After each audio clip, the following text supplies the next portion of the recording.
All right, welcome back to the show, everybody. Hope you all are having a good day so far.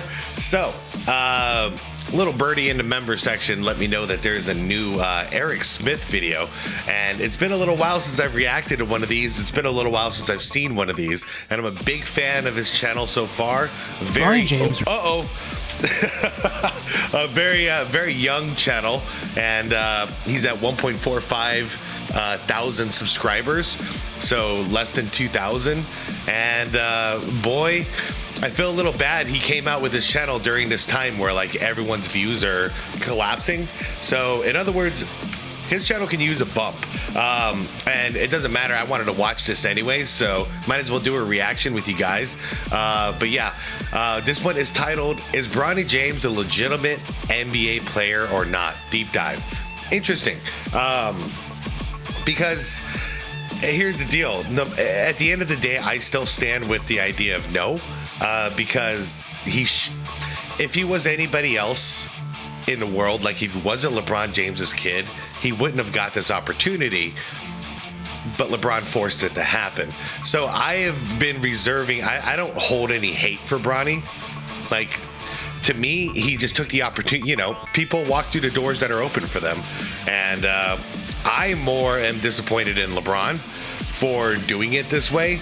And, you know, if he was good enough to make the league on his own merits, let him make the league on his own merits. If he doesn't, he doesn't. Don't manipulate it. You know, Jordan did that for his kids, where he was like, well, if you're good enough to make it, you make it. But he wasn't about to, like, one, draft them, or two, force their way into the league. Like, you know, tell like Chicago or something, hey, you owe me some favors. You know, for those 6 rings, you better draft my boys. You know, he didn't pull those kind of cards, and I appreciate that about him. But I don't hold any hate for Bronny. But anyways, you guys, I'm linking the original video down below in the description for this Eric Smith video. Highly encourage you guys to at least go over there, give it a like, maybe leave a comment where you came from, whatever.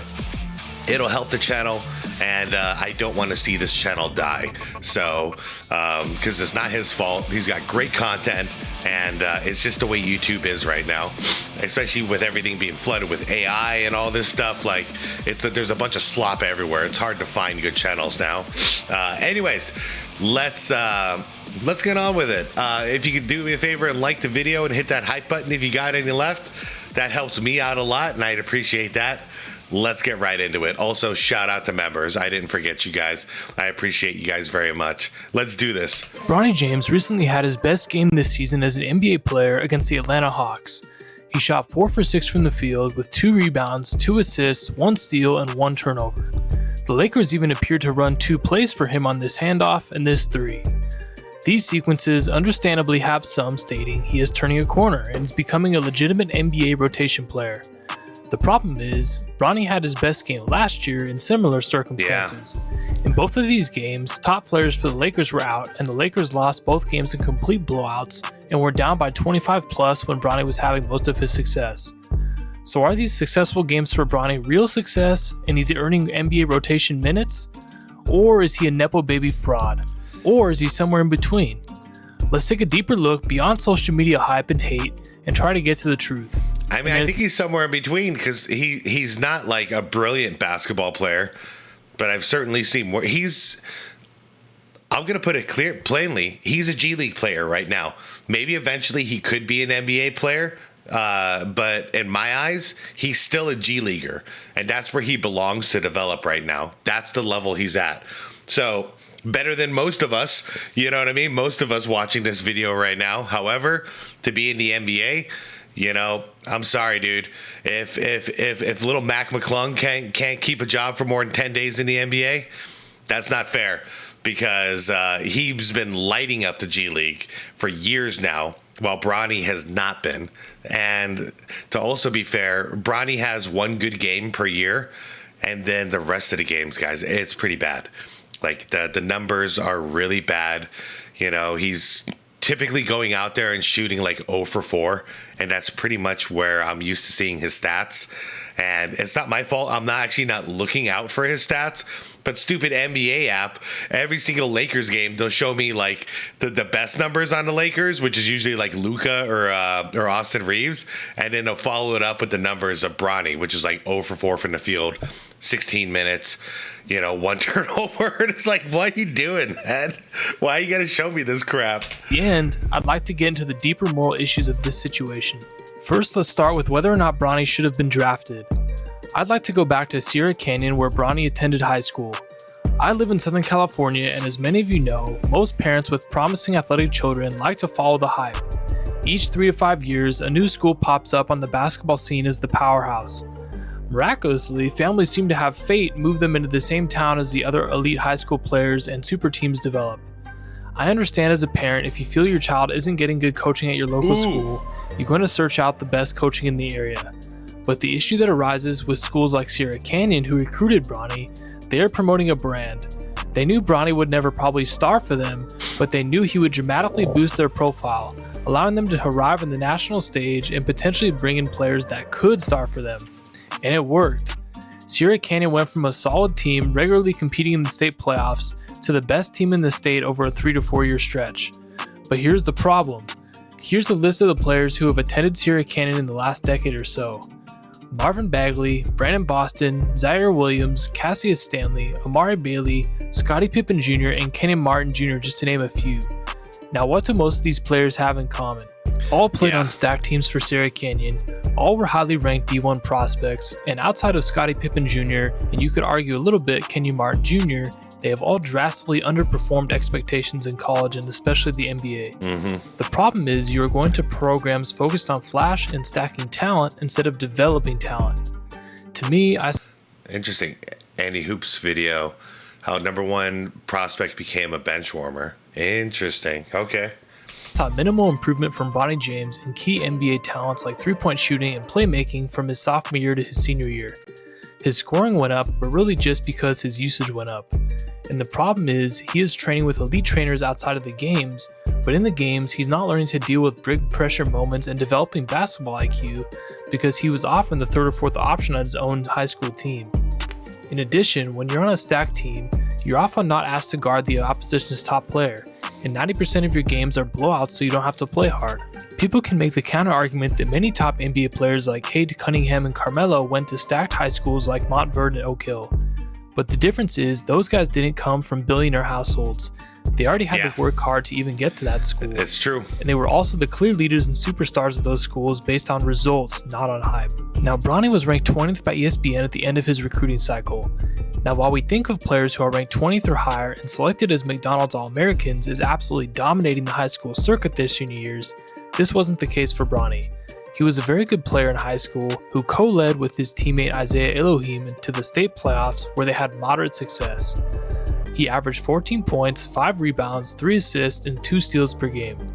So right away, the first impression as an unbiased fan who watched some of his games is that he's probably a D1 caliber recruit, but his height at 6'2" and his lack of 3-point shooting should have probably had him unranked or at best near the bottom of the top 300. He did have one clear that's a hell of a statement. D1 caliber trait, and that was his athleticism. But to me, watching the games, he still often stood in the corner and lacked game IQ, in my opinion, as a direct result or overemphasis on training and underemphasis on game situations. Yeah, and I feel what Eric is saying too, because he's only 6'2", right? So we can see him taking it to the basket in a lot of this stuff, a lot of the footage that he's using here.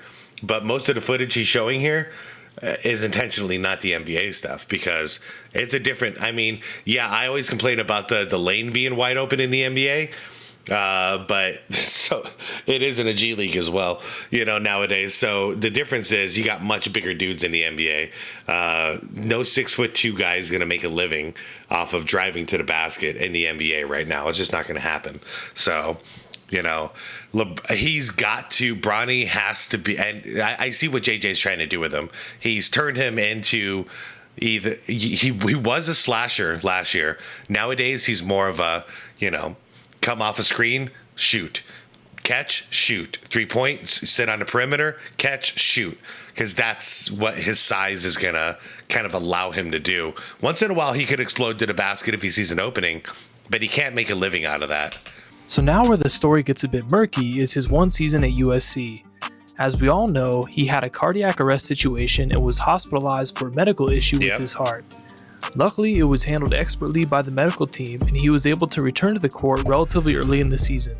Regardless of how you feel about Bronny and LeBron, we are certainly happy for his health. I will give him a pass for anything regarding stamina and effort in those first few games, so I'll try to just grade more his game IQ and shooting. Now here's Bronny's stats from college. He averaged 4.8 points, 2.8 rebounds, and 2.1 assists per game in his one college season at USC during the 2023-2024 season. He appeared in 25 games and started 6. His shooting percentages were 36.6 from the field and 26.7 from three-point range, and this is why, 67.6 from the free throw line. And that's why it was such a big deal when he got drafted. Like, I was pissed off when it initially happened because, this is what he's coming off of. He's coming off of a season like this. And, what you said, he started 6 games out of the 25. So if you're not good enough to even be a starter on your team in college, what the hell are the Lakers doing drafting him? And in giving him, a 4-year, $8 million contract right out of the gates? That's all it is, man. If he would have gone to the G League and worked his way up and eventually got drafted, man, I think everyone would have a lot more respect for the whole situation. But this is the most blatant, obvious situation where it was just a father forcing his son into a role he wasn't ready for. And he's still not ready. USC had their worst year in several years, going 15-18 on the season. USC gave Bronny big minutes alongside point guard and future first-round pick Isaiah Collier, and that ended up being a disaster as teams clogged the paint against Collier's slashing style, and Bronny being a non-shooter.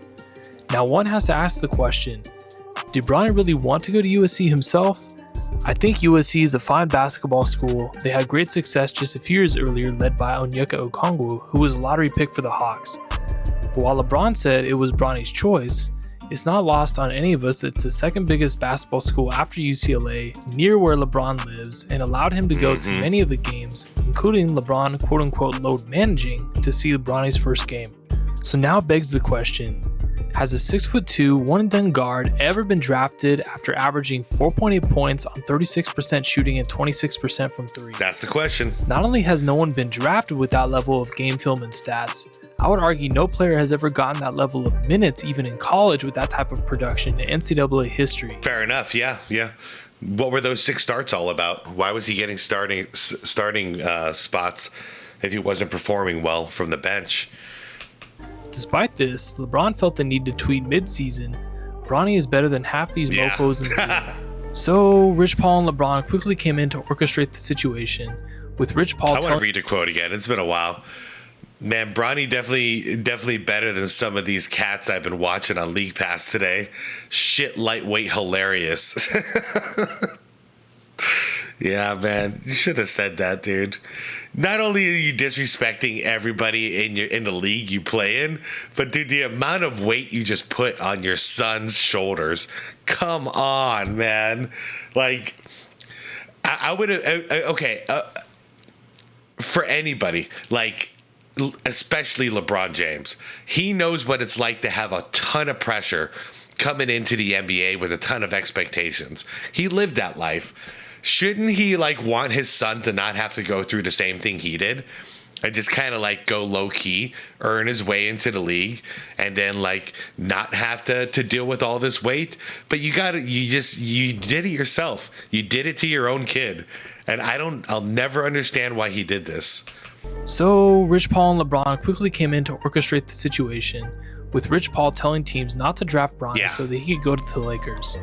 Through my research, only 1 or 2 unnamed teams were considering it for PR reasons, and Rich Paul found out and quickly called them to quash it. Yeah, if I remember correctly, the Suns were one of them. I'm so glad it didn't happen. He was promptly drafted 55th overall by the Lakers and signed to an unprecedented and unheard of fully guaranteed 5-year contract for a 55th pick in the draft. Certainly orchestrated by LeBron and Rich Paul, knowing he would probably be released the second LeBron retired if they did not do so. Here are the players ranked around Bronny in his 20th ranked high school campaign. There are multiple players around him. Hey, I got something for the comments real quick. So this is going to be LeBron's last year with the Lakers, we assume, right? Because they didn't offer him an extension. And I mean, we can see they're a better team without him right now anyways. So we can definitely place our bets that he's not going to be in a Laker uniform next year. What I want in the comments is, what do you think happens to Bronny? Because he's got 2 more years on his deal. Do they give him up? Do they just give him in a package deal? And then, wherever Bronny goes, like, he's just going to get waived? Or are the Lakers going to waive him? What do you think is going to happen? Or are they going to keep riding with him to see if he develops into a good player? I think he's done, honestly. Like, I think his NBA career is probably done once LeBron leaves the Lakers. That's my guess. He might go down to a G League team or something like that, or he might just disappear. I don't know. Class who were drafted one and done like Bronny or played 1 year overseas or for overtime elite. Reed Shepard, Stephon Castle, Ron Holland, Isaiah Collier, Matas Buzelis, Cody Williams, Jacoby Walter, Jared McCain, and Rob Dillingham, among others. So what do all these players have in common? They all played huge roles for their respective teams, all on significantly better efficiency and stats than Bronny James. Now, just in a vacuum, a father and son playing in an NBA game together is very cool. Ken Griffey and his father attended the game, the first duo in Major League Baseball to pull off this feat.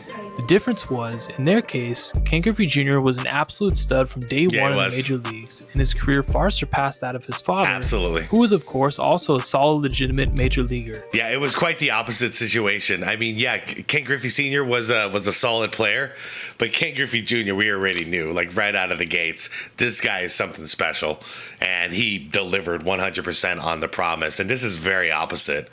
It's LeBron has been one of the, renowned as one of the greatest players, yada, yada. And then this guy comes in and he's like, how'd you even make it here? Like, it's so different. The problem with Bronny's debut was that they checked in together. And then as soon as the photo op game was over, Bronny went back to only playing if there was blowouts and mostly played in the G League. If Rob Pelinka makes statements like this. First and foremost, a person of high character. And second, he is a young man that works incredibly hard. And those are the qualities we look for in drafting players and adding to our developmental core at the Lakers. Yeah, that was awkward. I remember watching that the day it came out. And it was just a very awkward statement because you couldn't mention one thing he does well on a basketball court, considering you're paying him millions of dollars to play basketball. Not one thing, like Bronny's a hell of a shooter, or Bronny really hustles on defense. Bronny's got good leadership skills, something that applies to a basketball court. But no, just say he's got good character. That's like, never mind. I was gonna make a joke. I'm not gonna make the joke. That's like calling somebody, he's got a great personality. Like, okay, what are you not saying? Can that be true if he plays in a photo op game the first game and then doesn't play again for weeks after that despite being healthy? What have you done since then, and what did you sort of learn about your game that you thought you could carry forward into training camp this year? Just like every other NBA player in the summer, I'm just keep my head down, working on the same stuff that has gotten allowed me to grow during the summer. And wait, what do you want, Eric? What do you want? Okay, so he thought about saying, okay, he almost said gotten me to this point, so he's like doing the same thing that got him to this point, but he thought about it and knew better. Okay, wait, I gotta back it up now. Let me back it up. Again for weeks after that despite being healthy. What have you done since then, and what did you sort of learn about your game that you thought you could carry forward into training camp this year?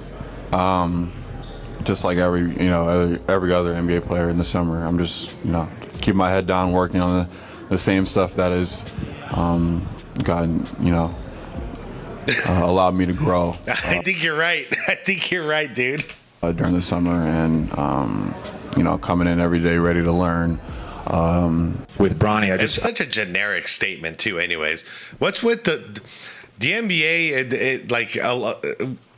I don't like when everyone is acting like they're politicians. You know what I mean? Like you're saying so much, but you're actually saying nothing. And it's just like it's a word salad of just garbage. What did you get out of Bronny out of that statement that he just made? I'm like doing the things that like the other people are doing and the things that I need to do in order to do the things that I need to be doing, and that's what I'm going to be doing moving forward. Like, what the fuck are you saying, bro? Like, sorry for the language, but like, what are you saying? Like, just say something, mean something, say something you mean, or say no comment. Like, the word salad thing drives me crazy. JJ's probably about to do it too, isn't he? I want to clarify one thing you just said, which is Rob and I did not give Bronny anything. No, LeBron did. Bronny has earned them. Now, we can't deny No, he didn't. having success in the NBA is Those kind of comments made it worse. They made it worse. If he earned it, you wouldn't feel the need to stand up and defend him and say he earned this opportunity. Let him show us. Let him show us. And then if he would have come out last year and averaged even 10 points a game, okay, off of like 40% shooting, we would have gone, damn. All right. The kid's actually, he's finding his way in the league. That would have shut us up. But just telling us he deserved it and nobody gave him the chance. You notice he didn't say LeBron. He didn't mention LeBron gave him this opportunity. Okay? He said me and Rob didn't give him this opportunity. Of course, we know that. This is between ownership and LeBron. But saying that just makes it worse in my mind. Like, he's not a child who needs you to defend him. He's a professional. He's a professional athlete in the most popular basketball league in the world. You gave him the money. You gave him the contract. You don't need to sit here and defend him like this. Let him show us what he can do. That's the problem, though. When they tried, it hasn't worked out yet. And I'm shocked, actually, this year. I'm not trying to, like, bash on the kid, but I thought I'd see a little more improvement out of him. Because, you know, I've watched him, and I see some potential, but I haven't seen any improvements this year. And it's kind of disheartening. He's still putting up offers. You know, most games are like 0 for 4. incredibly hard, and the fact that Bronny has had any success at all is a testament that he is in fact a very good basketball player in the big scheme of things. But is he worthy of a roster spot? No. Well, I think we've clearly proven that he probably was not worthy of getting minutes in his rookie year. But did he improve a lot over the summer and earn more minutes this year? He certainly had some good flashes in the G League last year. As we stated before, Yeah, he did. Bronny has had a few solid statistical games, his most famous one last year against the Bucks, and he gained rave reviews for his quote-unquote breakout game against the Hawks this week. I mean, real quick, any other player in the history of the league, if they were putting up a season stat line of 0.3 points, 0.4 rebounds, and 0.3 assists per game, and we're not even showing turnovers, you know? You want to tell me that they wouldn't get cut, okay? Because this isn't like a veteran who's coming off an injury. This is like, you're young. Like, you're young, you're full of energy, and this is what you got. Once again, not trying to bash the kid. That's not the goal. The goal is, for me, to make a clear point that though he's better than most of us at basketball, he's not worthy of being on the Los Angeles Lakers in the NBA, okay? Europe, G League, college, these are the places he could be playing right now, and it's fair. He'd earn a roster spot in any of these. Not the NBA, not right now. That doesn't mean in 5 years, if he improves, I'm going to like grandstand over him and say, no, you can't get in the NBA. No, if he can earn his way back in the NBA eventually, I'd be all for it. But the numbers got to be there. And he gained rave reviews for his quote-unquote breakout game against the Hawks this week. But has he turned a corner? Well, like I said, watching the game film of both games, he is playing against both teams' second and third string players for big stretches, and the tide turned against the Lakers into blowouts mostly when he was on the court. The reality is, at 6'2" and playing with Luka and Austin Reeves, until Bronny becomes an elite defender and a solid three-point shooter and off-ball cutter, he will not be a legitimate deserving rotation player on the Lakers. He, to me, has potential to be an on-ball slasher with his athleticism, but no team will ever give him that chance because he has so many other weaknesses. I was hoping to see him come back with a much improved three-point shot and more desire and drive to cut off ball and defend hard, but I see too many instances of drifting lost on the court, sitting in the corner, and lack of effort on defense. While LeBron continues to peddle the narrative that Bronny is super locked in on this dream for his own sake, I just don't see that on the court. I think a lot of it is lack of IQ from his youth and inexperience, but if the narrative around you is that you're a Nepo baby, you should be hustling your ass off to prove at a bare minimum that you're putting in the effort every night. I agree. And finally, briefly to wrap up this video. Before you do that, to piggyback off of what you just said, it does actually... first of all, I'm surprised just like you. I expected him to be working on his game all off season and come back twice as good. I did. I really did, and I'm disappointed because I haven't exactly been defending him, but I haven't gone on the hype train to bash him, okay? You know, I see a lot of videos with a lot of views just bashing him, and I don't want to do it. I don't want to do it. I haven't heard him say anything disrespectful to anybody, like players or anything like that. He seems like a nice kid, so I'm gonna be nice to him for now. But I am disappointed he didn't. I mean, if he did work on his game, I don't see it, and that's what I'm disappointed in. He looks like the same Bronny from last year, and that Bronny was not good enough for the NBA, you guys. But there's one quote from his father that stands out to me because he was talking about, like, you know, they were asking him, like, how does he deal with the pressure? Because, you know, his father's LeBron James and all this. And, you know, LeBron was like, he doesn't care. He doesn't care what anybody says about him. He was like, I don't have that ability like he does. I do care. But he was like, Bronny doesn't give a damn. So you can say whatever you want about Bronny, and he's just going to go and enjoy his day and do his own thing. And on one side, that's really good. You know, it's good because you can't be a slave to other people and their acceptance towards you. On the other hand, to be like a real competitive athlete, you need a little bit of that, don't you? You need a little bit of pride and ego, because you got to be going out there every day wanting to prove I belong here. And then once you prove that I belong here, it's I want to prove I'm one of the best. And that's when you become an all-star. And then after that, it's I want to prove that I'm a champion. I'm the best. You know, like this is the stages that you're supposed to go through. But if you're at the bottom, and most people are arguing you don't even belong in the league right now, if that's not going to motivate you to shut everybody up, then nothing really will. So I hate to see it, but he might just end up being a complacent athlete. And I mean, he's in a billionaire family. I guess at the end of the day, like, what does it really matter? Because it's not like, you know, if he doesn't stay on the team, he's out in the streets, he's set. So maybe that plays into psychology of it. Because a lot of my favorite athletes of all time across all the sports I love, they came from situations where, hey, they didn't have money. So there's no turning back. You know what I mean? Like, if this doesn't work as a professional athlete, they're screwed, you know, and they don't want to go back to the lifestyle they grew up with. But if you grew up in a billionaire, you know, household, you don't have that thought process. I don't know.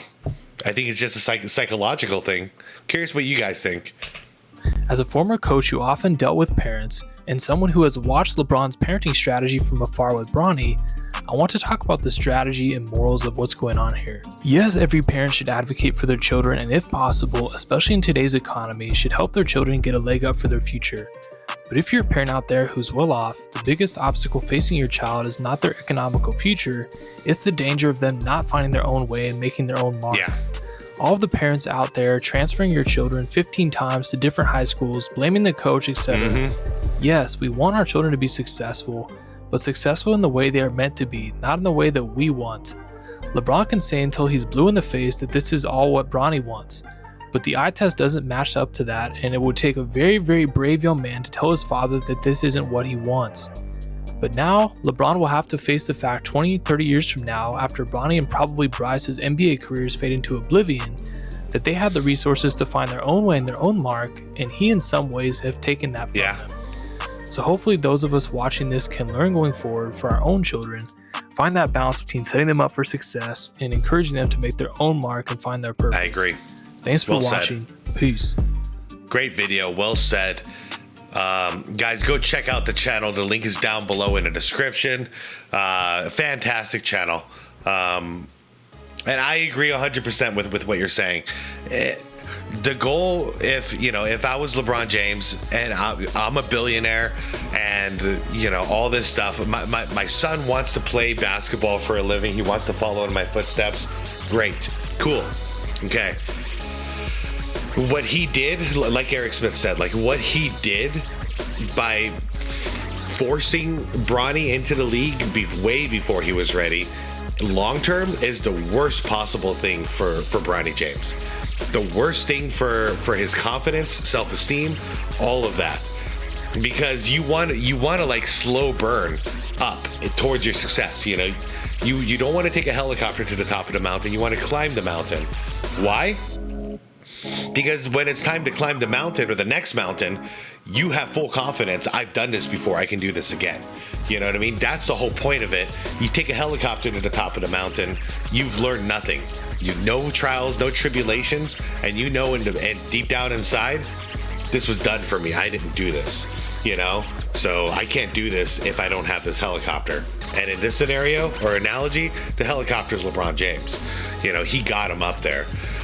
So if my goal as a father was my boy's going to have a long, successful career in the NBA, as long as he's good enough, then I'd rather him not make the league so young when he's not ready.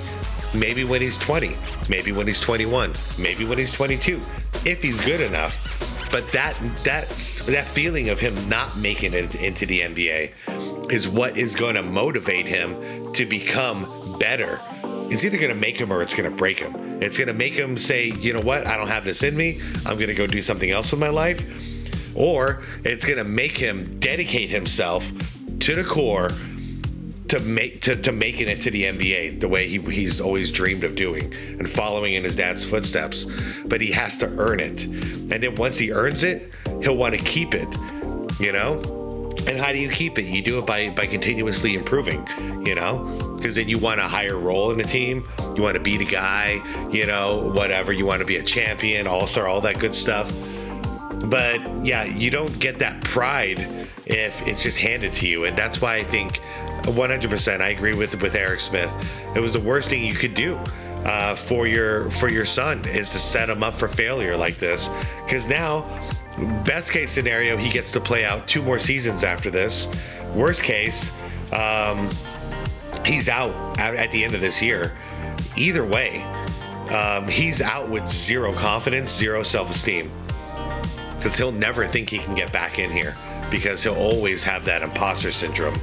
And I'm sorry, guys. I just, I wouldn't want that for my son. And I know there's a couple of you guys right now who are thinking, yeah, but he's getting paid all that money. Yeah, he is. But there's 1,000 million makes up $1 billion. And LeBron's got at least that. He doesn't need these couple of $1 million. His dad could just give it to him. You know what I'm saying? It's not that situation where they need to hustle for the money. We're talking about the rest of Bronny's life. I think this is going to serve as a massive detriment to him, self-esteem wise. I know we've all dabbled with a little bit of imposter syndrome and something in our lives, where people thought you were better at something than you really believed you were, whether it's the truth or not. We've all experienced imposter syndrome. It's not a good feeling, especially when it gets proven correct. And that's what's happening with Bronny James. Eric Smith, fantastic video. Guys, the link is down below for the Eric Smith channel. Go check it out. Yeah, I am out of here for now, guys. Like the video if you could. Subscribe to the channel if you want more content like this. Leave a comment down below so we can have a conversation about this. And most importantly, it's the be water, my friends.